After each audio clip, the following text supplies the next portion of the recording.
Well, hello there and welcome back to our show. We're going to stay here at Harrah's Chester as promised. And there was a really good race on Sunday. It was good. It was race number 7. And with that, here's Heather. Yep, the horses I want you to check out in here is Tunearific, coming off a win and taking a step up. Then there's also Still Chugging. Guess what he's doing? Coming off a win. Still chugging? Yeah, yes, and taking a step up. And then we've got Mike's Beachboy, the favorite in here, with everybody's favorite Golden Boy, Corey Callahan, and the bike. And they're off. There goes Mjbudah from the center of the track, and there goes Thunder Cruise from the extreme outside. These two will vie for contention. Thunder Cruise with the neck in front, but Mjbudah presses on, now yielding to the pocket. Mike's Beachboy is on the attack early, up into third and advancing on the outside. From this trio, it's a gap of 3 back to Still Chugging, and then a separation of 4.5 to Tunearific. 2 more to the trailing pair of Winfield Scamp and Mocha Latte.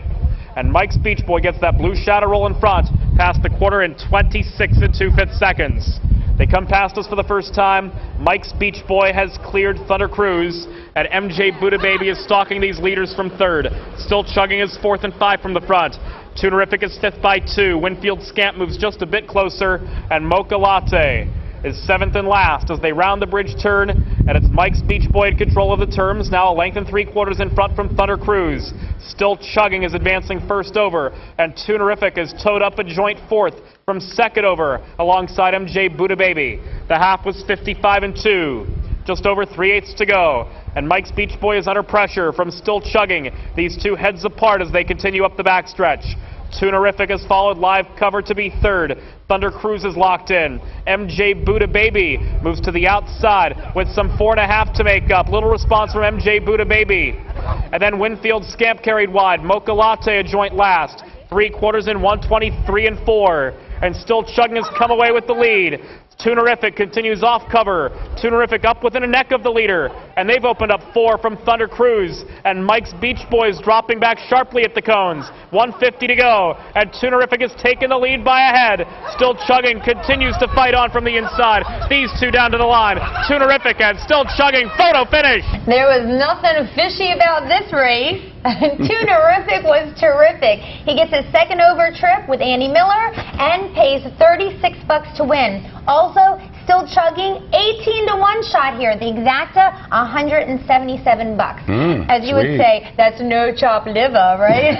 Okay. Third was Thunder Cruise. All right. Sunday's 10th here at Harrah's Chester was a goodie. It was the feature for fillies and mares with $18,000 in the line, and Carnivorous and Andy Miller was the 2 to 1 chalk. Orphan Annie at 5 to 2 was the second choice of George Napolitano Jr. Flirt with the Dealer, you've never done that, right, babe? Never. Was the public's 3 to 1 third choice for CC Driver, and Nanny with a Fanny, one of the great names of all time, went off at 7 to 1 with Tim Tetrick. And here's James Withright, one of the top young race callers in this business, with the call. Leanback CoCo leads them single file, with Orphan Annie closing up the pocket spot, and Carnivorous just off this front pair. Nanny with a Fanny is 4th, Letitia Franco is 5th.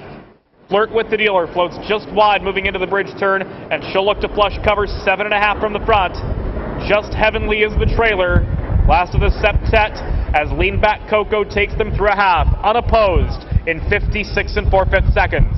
Across the bridge and onto the backstretch, it's Leanback CoCo by a length and a half, tracked by Orphan Annie, and Carnivorous is advancing first over. These three are 2 clear of Nanny with a Fanny, out wide of Letitia Franco, and they're closing in. Nanny with a Fanny up within 3.5 of the lead. Flirt with the Dealer has 5 to make up from third over, and Just Heavenly still trailing into the far turn. Leanback CoCo's under pressure from Carnivorous. 3/4 in 124 and 2. Midway around the far turn, still Leanback CoCo with the neck in front. Carnivorous a persistent first over, and then Orphan Annie awaiting the open stretch. Nanny with a Fanny, red blinkers out 3 wide. Widest of all from the back of the pack comes Flirt with the Dealer. 150 to go, and Leanback CoCo's digging in. Orphan Annie giving chase up the inside. Nanny with a Fanny out wide. Letitia Franco tries to poke through, but it's Leanback CoCo. Surprise, the 2 longest shots on the board ran 1-2, and Leanback CoCo, who leaned back just enough to get a glimpse of Nanny's Fanny, but then went ahead and wired the field in 153 flat at 11 to 1, mind you. Nice. Okay. Letitia Franco was second, a 20 to 1 bomber with Yannick Gingras for that big exacta, and Orphan Annie got third. So the 743 trifecta comes in, my numbers coincidentally, and $1,500. So would I have had it if I would have been here? I don't know. Because you know what, quite frankly, I'll tell a very quick story. A friend of mine who's now deceased, his name is Walter Corky Devlin. He was one of the leading authorities on compulsive gambling in the country and also a former NBA player. He said to my buddy Jimmy and I one time, he said, you know what the problem is with you guys at the racetrack? You don't go to the track to make money, you go to bet horses. And he's right. And it's a perfect example right here. Had I been here, would I have had the 743? Nah. I'd have probably walked around like a schmuck going, 743 is my numbers and I didn't have $1,500. That said, here's Heather now with the feature for Open Trotters, $35,000 on the line. It was Monday, race 10, and here's the lovely Heather.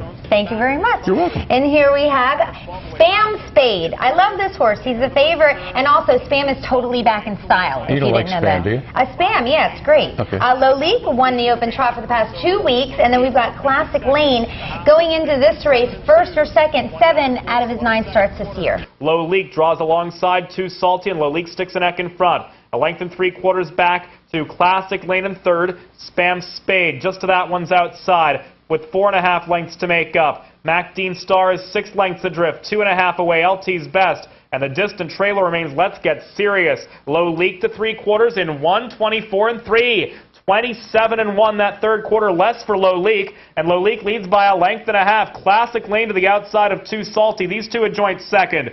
And then Mac Dean Star. Spam Spade still has 5 to make up. They're at the top of the stretch. And it's Lolique. Lolique by a length and a quarter. Too Salty gives chase. And Classic Lane down the center. Lolique digging into the final stride. Lolique gets away third, and then driver Tim Curtin pulls him first up around that second turn to win in 1:52.4. This is not only a career best for Lolique, but also one of the fastest trotting miles here at Chester Downs. Amazing. Very nice.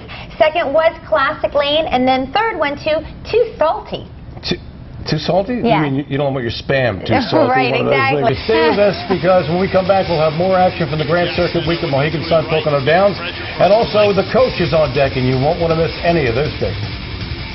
Executive producers Arlene and Jules Siegel proudly present their newest blockbuster, Titans of the Winner's Circle, a Fashion Farms production starring box office champion Broadway Hall, the former undefeated 2-year-old trotting colt of the year, also starring the Woodrow Wilson winner Real Artist, and introducing Village Jolt, the fastest and richest 2-year-old ever by Cam's Card Shark.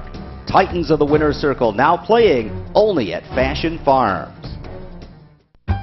Alex is the food guy. He's actually forgotten more about lamb than you'll ever know.